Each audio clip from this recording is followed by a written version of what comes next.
దంభోద్భవుడు ముని పాదాలపై పడి నన్ను రక్షించండి అని ప్రార్థించాడు. ఆ నరమహర్షి దయామయుడు, శరణు కోరిన వాడికి శరణు ఇస్తాడు. ఆయన రాజుకు అభయమిచ్చి ఇలా అన్నాడు, ఓ రాజా, ఈరోజు నుంచి విప్రులకు మేలు చెయ్యి, ధర్మాత్ముడిగా ఉండు, మళ్ళీ వీలాంటి పని నువ్వు చెయ్యకు, గర్వించకు. శత్రు నగరాలను జయించిన వీరులైనా సరే క్షత్రియ ధర్మాన్ని స్మరిస్తూ ఉంటారు ఎప్పటికీ కూడా. మనస్సులో కూడా నీలాగా ప్రవర్తించరు, నడుచుకోరు. మాచ దర్ప సమావిష్టః క్షేప్సీహి కాంసిత్ కథంచన. ఇంకెప్పుడు గర్వంతో నీకన్నా తక్కువ వారిని కానీ నిన్ను మించిన వారిని కానీ నిందించకు, చులకనగా చూడకు. ఈ విషయాన్ని నువ్వు సావధానంగా గ్రహించు. రాజా, నువ్వు మంచి బుద్ధిమంతుడవై లోభాన్ని అహంకారాన్ని విడిచిపెట్టు, ప్రజలను చక్కగా పాలించు. బలాబలాలను గ్రహించకుండా ఎవరినీ కూడా అవమానించకు, నిందించకు. ఇక నీకు మేలు జరుగుతుంది, అనుమతిస్తున్నాను. నీ రాజ్యానికి వెళ్ళు, చక్కని ప్రవర్తనను కలిగి ఉండు, విప్రులు చల్లగా ఉండేలాగా చూసుకో, వారి క్షేమాన్ని కోరుకో అన్నాడు. అప్పుడు దంభోద్భవుడు ఆ మహాత్ముల పాదాలకు నమస్కారం చేసి తన నగరానికి తిరిగి వెళ్ళిపోయాడు. ధర్మంగా రాజ్యాన్ని పాలించసాగాడు. ఇలా ఆ నరమహర్షి అతి గొప్ప కార్యాన్ని సాధించాడు. అనేక గుణాలలో నారాయణుడే మించి ఉన్నాడు. కాబట్టి ఓ రాజా, అర్జునుడు గాంధీవాన్ని ఎక్కుపెట్టక ముందే నువ్వు అభిమానాన్ని విడిచిపెట్టు, అర్జునుడితో స్నేహం చెయ్యి, కలిసి ఉండు. అర్జునుడి దగ్గర కాకుదీకం, సుఖం, నాకం, అక్షి, సంతర్జనం, సంతానం, నర్తకం, ఘోరం, హాస్యమోదకము అనేటువంటి 8 అస్త్రాలు ఉన్నాయి. జాగ్రత్త. ఏది మీ దగ్గర ఎవరి దగ్గర ఉన్నాయో చూపించు. దాంట్లో సగం ఉందే, దాంట్లో కాలు భాగం ఉందే, ఎక్కడంత పొల్లలతో చేరినటువంటివి, పొల్లలతో చేసిన అస్త్రాలు మీ దగ్గర ఉండేది. ఆయన దగ్గర చూడటం. కాకు దీకం అనే అస్త్రాన్ని ప్రయోగిస్తే దానికి ఫలితం కామము, కునుకు నిద్ర. అది నిద్రలో ముంచేస్తుంది. మహాభారతం కాదు, ఏం కాదు. కాకుదీకం. శుకము అనేటువంటి అస్త్రానికి ఫలితం క్రోధం. అది దేహం తెలియకుండా చేస్తుంది. అటువంటిది కింద పడిపోతారు, ఏమీ తెలీదు. నాకము అనే అస్త్రానికి ఫలితం లోభం. అది నవ్వించటం అనే చేష్టను చేస్తుంది. ఒక్కసారి ప్రయోగిస్తే చాలు. నవ్వటం మంచిదే, ఆక్సిజన్ పెరుగుతుంది. నాకము అనేటువంటి అస్త్రానికి ఫలితము లోభం. అది నవ్వించడం అనేటువంటి చేష్టను చేస్తుందట. ఆ ప్రయోగం చేస్తే ఆ సైన్యమంతా నవ్వుతుందట. నవ్వటమే ఇక ఎరగబడి నవ్వుతుంది. కొన్ని అస్త్రాలు వేస్తే పడుకుంటాయట, కొన్ని అస్త్రాలు గీకటం, ఒకరికొకరు గీక్కొనేది. కొన్ని అస్త్రం వేస్తే ఏడ్చటం, కొన్ని అస్త్రం వేస్తే నవ్వటం. ఇక అక్షి సంతర్జము అనేటువంటి అస్త్రానికి ఫలితము మోహం. అది మూత్ర విసర్జనం అనేటువంటి చేష్టను చేస్తుంది. సంతానము అనేటువంటి అస్త్రానికి ఫలితము మదం. అది కక్కోవటం చేష్టం చేస్తుంది. కక్కోవటం పొద్దున మధ్యాహ్నం తినింటారు, అది వాంతులు. కొన్ని లక్షల మంది వాంతులు, ఒకరి మీద ఒకరు వాంతులు. ఇంకేంటి ఇంక వాళ్ళు యుద్ధం చేసేది? అది తుడుచుకోవటం, కడుక్కోవటంలో ఉంటారు. నర్తనం అనేటువంటి అస్త్రానికి ఫలం ఉంది. అస్త్రం నర్తనం అంటే ఆ అస్త్రానికి ఫలితం మానం. అది గంతులు వేయించుట అనేటువంటి చేష్ట. ఇంకంతే, అదేమన్నా నర్తనం చేస్తే అంతే. ఇంకా అందరూ డ్యాన్సులు, బాణాలు గిణాలన్నీ వదిలేసి డ్యాన్సులు, కథక్కడి, కూచిపుడి, భరతనాట్యం, త తిం తత తిం అందరూ అసలు ఆ రథం మీద నిల్చున్న వాళ్ళు కూడా భరతనాట్యం, కంటితో డ్యాన్సులు, ముక్కుతో డ్యాన్సులు, అన్నీ మరి అంతా ఇంతే. ఏంటి డ్యాన్స్? యుద్ధం చేయటానికి వచ్చారా, డ్యాన్స్ చేయటానికి వచ్చారా? ఆ అర్జునుడి దగ్గర అటువంటివి ఉన్నాయి. అటు పారేస్తే చాలు ఒక్కపారి అందరూ నర్తనం. అక్కడ దుర్యోధనుడు నర్తనం చేసేది నేను చూడాలి, ఎంత బాగుంటుందో. దుర్యోధనుడు చేసేది, భీష్మ పితామహుడు ముసలాడు ఆయన వాడు ఎట్లా చేస్తాడో, కష్టపడి చేస్తాడేమో. ఆ శకుని ఒక కాలు పెద్దది ఒక కాలు చిన్నది కదా, వాడెట్లా చేస్తాడో చూడాల అని ఎంత బాగుంటుందో కదా. నర్తనం దాని పేరు, ఆ బాణం పేరు. అయ్యో అయ్యో అయ్యో అయ్యో. ఇక ఘోరము అనేటువంటి అస్త్రానికి ఫలితమట మాత్సర్యము, అంటే పిచ్చి పట్టుట అనే చేష్టను చేస్తుందట. పిచ్చి పట్టుకొని అందరూ ఎరగదీసుకుంటారట ఎంటుకలు, ఈ మొత్తం అంత కొన్ని లక్షల మంది అందరికీ పిచ్చి పట్టిపోతుందట. ఇవన్నీ ఉన్నాయా ఆయన దగ్గర. రెండవది హాస్యమోదకం అనే అస్త్రానికి అంటే ఫలితము అహంకారము, అంటే అది ఏడ్చడం అనేది చేస్తుంది. ఇక అందరూ ఏడ్చడం కూర్చొని అయ్యయ్యో అనుకుని తలకాయ మీద. యుద్ధం చేసేవాళ్ళు వచ్చారా, అస్త్రాలని పారేసి తల మీద అటు ఒకదానికోటి వెనక వేస్తుంటే వాళ్ళకి ఆయాసమై కింద పడిపోతారట. ఇలా అతని వద్ద 8 అస్త్రాలు ఉన్నాయయ్యా. ఈ అస్త్రాలు తగిలితే ఎవరైనా మరణిస్తారు కూడా.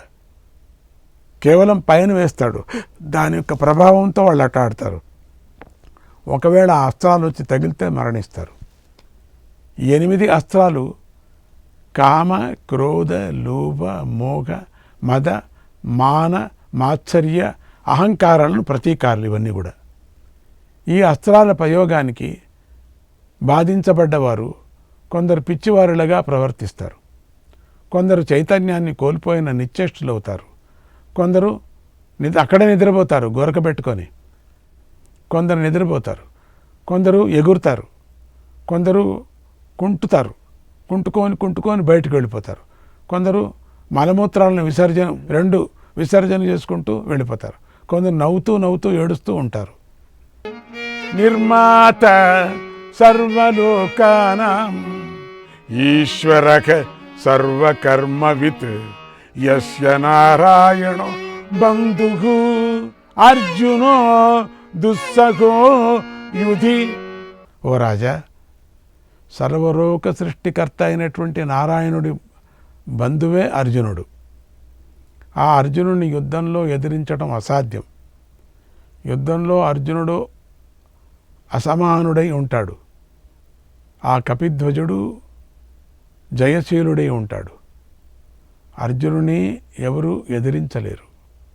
3 లోకాల్లో ఎవరు అతడిపై దాడి చేయలేరు. అతడు లెక్కలేనన్ని మంచి గుణాలు గలవాడు, శ్రీకృష్ణుడిని మించినవాడు. ఆ అర్జునుడి గురించి నీకు కూడా బాగా తెలుసు.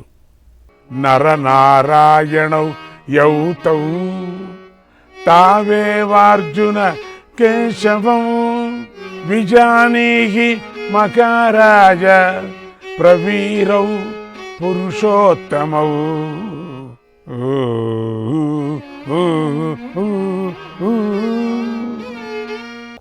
నరనారాయణులాగా ప్రఖ్యాతి గడించిన వారే అర్జున శ్రీకృష్ణులు.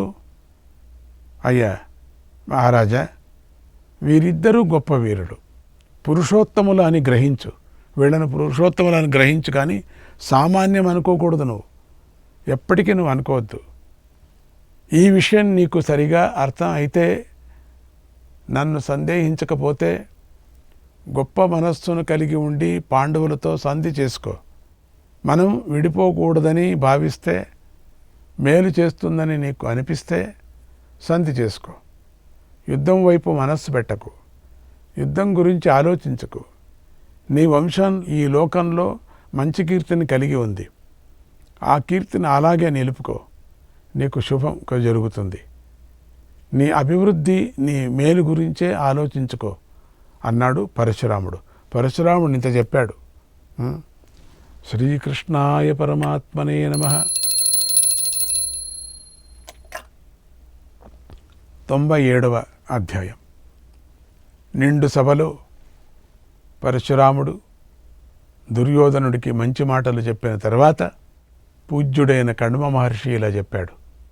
లోకపితామహుడైనటువంటి బ్రహ్మదేవుడు అక్షయుడు, అవ్యయుడు. అలాగే నరనారాయణ మహర్షులు కూడా అక్షయులు, అవ్యయులై ఉన్నారు. అదితి పుత్రులందరిలోనూ విష్ణువు ఒక్కడే, అంటే జయించరాని వాడు, ఇంకా అపజయం అనేది లేదు, జయించరాని వాడు ఆ కృష్ణుడు.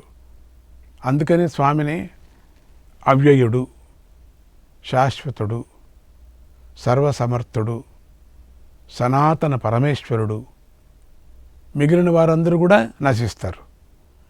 చంద్రుడు, సూర్యుడు, భూమి, నీరు, వాయువు, అగ్ని, ఆకాశం, గ్రహాలు, నక్షత్రాలు ఏదో కారణంగా నశిస్తాయి కదా. ఇవన్నీ నశిస్తాయట ఎప్పటికే. జలప్రళయం అయినప్పుడు నశిస్తాయి. జగత్తు నశించినప్పుడు సూర్యచంద్రాలన్నీ కూడా 3 లోకాలను కూడా విడిచిపెట్టేస్తాయి. సృష్టికాలంలో అన్నీ మళ్ళీ సృష్టించబడతాయి. మిగిలిన మనుష్యులు, జంతువులు, పక్షులు, కొండలు, జీవలోకంలో సంచరిస్తున్న జంతుజాలాలు అన్నీ స్వల్పకాలంలోనే నశించిపోతాయి. ఎందరో రాజులు కూడా సౌఖ్యాలను అనుభవించి ఆయస్సు తీరిన తర్వాత మరణిస్తారు. అనంతరం తమ తమ పుణ్యపాప ఫలాలను అనుభవించటానికి మళ్ళీ జన్మిస్తూ ఉంటారు. ఓ రాజా, ధర్మపుత్రుడైన ధర్మరాజుతో సంధి చేసుకో, అదే నీకు మంచిది. పాండవులు, కౌరవులు కలిసి ఈ భూమిని పరిపాలిస్తేనే లోకం చల్లగా ఉంటుంది, బాగుంటుంది. ఓ సుయోధన, నేను బలవంతుణ్ణి అని భావించకు. ఎందుకంటే బలవంతుల కన్నా బలవంతులు ఈ లోకంలో కనిపిస్తూ ఉంటారు. పాండవులందరూ దేవతలతో సమానమైన బలం కలిగి ఉన్నారు, నీకన్నా బలవంతులై ఉన్నారు.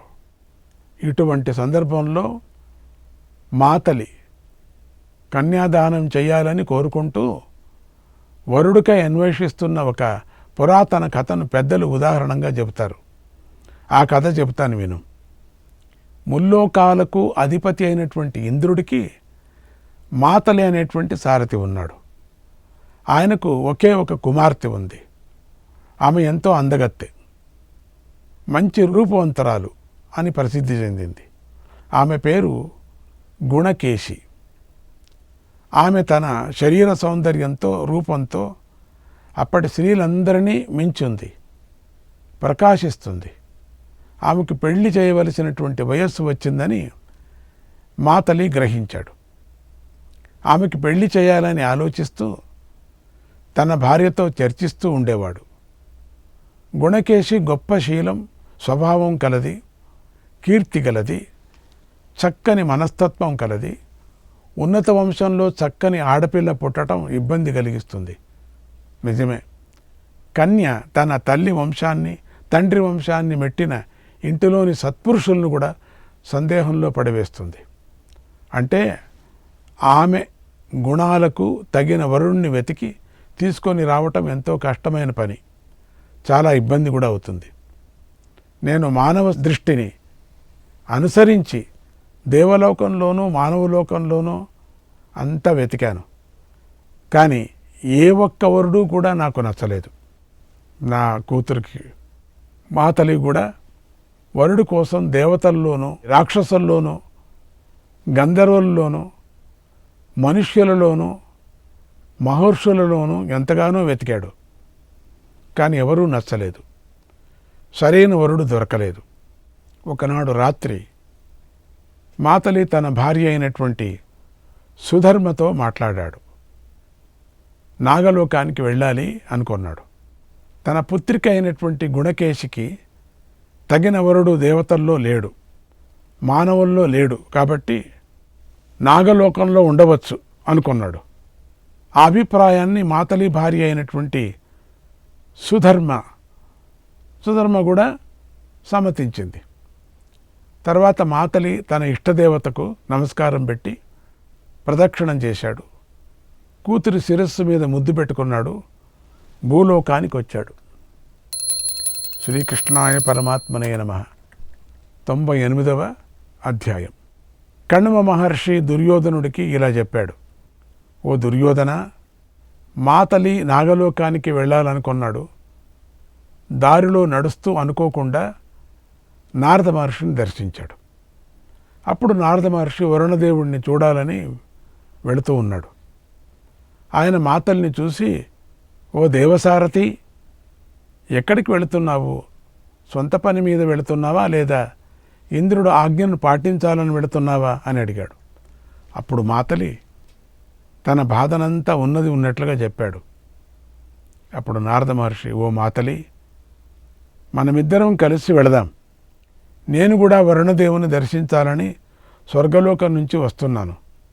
నేను నీకు భూలోకానికి క్రింద ఉన్నటువంటి సమస్త లోకాలను చూపిస్తూ అక్కడ ఉన్న విశేషాలన్నిటినీ చెబుతాను. అక్కడ తగిన వరుణ్ణి ఎవరైనా ఎన్నుకొందాం. నీ కూతురికి పెళ్లి చేద్దామన్నాడు. మాతలి ఒప్పుకున్నాడు. వెంటనే ఇద్దరూ భూమి క్రిందికి వెళ్ళి వరుణదేవుణ్ణి దర్శించారు. వరుణదేవుడు వారిద్దరికీ తగిన విధంగా సత్కరించాడు, పూజించాడు. అందుకు మాతలి, నారదుడు ఇద్దరూ ఎంతో ఆనందించారు కూడా. తాము వచ్చిన పనిని వరుణదేవుడికి చెప్పారు. ఆయన అనుమతి తీసుకొని పాతాళం లోపలికి వెళ్ళి అక్కడంతా సంచరించసాగారు. నారద మహర్షికి అక్కడ పాతాళం లోకంలో నివసిస్తున్నటువంటి సకల ప్రాణుల గురించి బాగా తెలుసు ఆయనకి. అందుచేత ఆయన మాతలికి అక్కడ సమస్త విషయాలను పూర్తిగా ఇలా చెప్పాడు. ఓ సారథి, పుత్రులు పౌత్రులతో కలిసి ఉన్నటువంటి వరుణదేవుడిని చూశావు కదా, ఇక్కడ చూడు. ఇది వరుణదేవుడి నివాస స్థానం. దీనిని సర్వతోభద్రం అంటారు. వరుణదేవుడు పుత్రుడు పుష్కరుడు. అతడు గొప్ప బుద్ధిశాలి. తన శీలం, నడవడిక, పవిత్రత అనే వాటి కారణంగా విశిష్టమైన స్థానాన్ని పొందాడు. తామరపూల వంటి కన్నులు గలవాడు, అందగాడు. సోముడి కుమార్తె ఈ పుష్కరుణ్ణి పెళ్లి చేసుకుంది. సోముడి రెండవ కూతురు పేరు జ్యోత్స్నాకలి. ఆమె అపర లక్ష్మీదేవి. అదితి కొడుకైన సూర్యుడిని భర్తగా పొందింది. ఈ వరుణదేవుడి భవనం మొత్తం బంగారంతో నిర్మించబడింది. చూడు, దేవతలు ఇక్కడికి వచ్చిన తర్వాతే నిజంగా దేవతలు అవుతారు. ఓ మాతలి, వరుణునికి ఓడిపోయి రాజ్యాలు పోగొట్టుకున్న దైత్యుల యొక్క సమస్త ఆయుధాలు ఇక్కడ కనిపిస్తున్నాయి. చూడు, అదిగో అటు చూడు. ఆ అస్త్రశస్త్రాలు అన్నీ అక్షయాలు. ప్రయోగించిన తర్వాత శత్రువులను చంపి మళ్ళీ యజమాని వద్దకు వస్తాయి. మొట్టమొదటిగా దైత్యులచే ప్రయోగించబడిన వీటిని ఇప్పుడు దేవతలు తమ వద్ద ఉంచుకున్నారు. ఓ మాతలి, ఈ ప్రాంతంలో రాక్షస జాతులు, దైత్య జాతులు నివసిస్తూ ఉంటారు. దైత్యులు తయారు చేసిన గొప్ప గొప్ప అస్త్రాలు ఇక్కడ ఉన్నాయి. చూడు, గొప్ప తేజస్శాలి అయినటువంటి అగ్నిదేవుడు వరుణుడితో సరోవరంలో ప్రకాశిస్తూ ఉన్నాడు. పొగలేని ఈ అగ్ని విష్ణుమూర్తి యొక్క సుదర్శన చక్రాన్ని సైతం అడ్డగించాడు. అటువంటిది ఈ చాపం అంటే ధనస్సు గాంధీవం అయింది. అందుకే ఇది గాంధీవం. వజ్రాయుధపు కణుపులకు గాండి అని పేరు. జగత్తు సంహారం కోసం ఇది నిర్మించబడింది. దేవతలు దీనిని ఎప్పుడూ రక్షిస్తూ ఉంటారు. అంటే అక్కడ నుండి ఆయుధాలన్నీ చూపిస్తున్నాడు. ఈ ధనస్సు అవసరమైనప్పుడు తన శక్తిని 1,00,000 రేట్లు ఎక్కువగా పెంచేసుకుంటుంది. దీనిని ఎప్పుడూ తిరుగులేదు. దీనికి ఎప్పుడు కూడా బ్రహ్మవాది అయినటువంటి బ్రహ్మదేవుడు దీనిని మొదటిగా నిర్మించాడు. శ్రీకృష్ణాయ పరమాత్మనే నమః.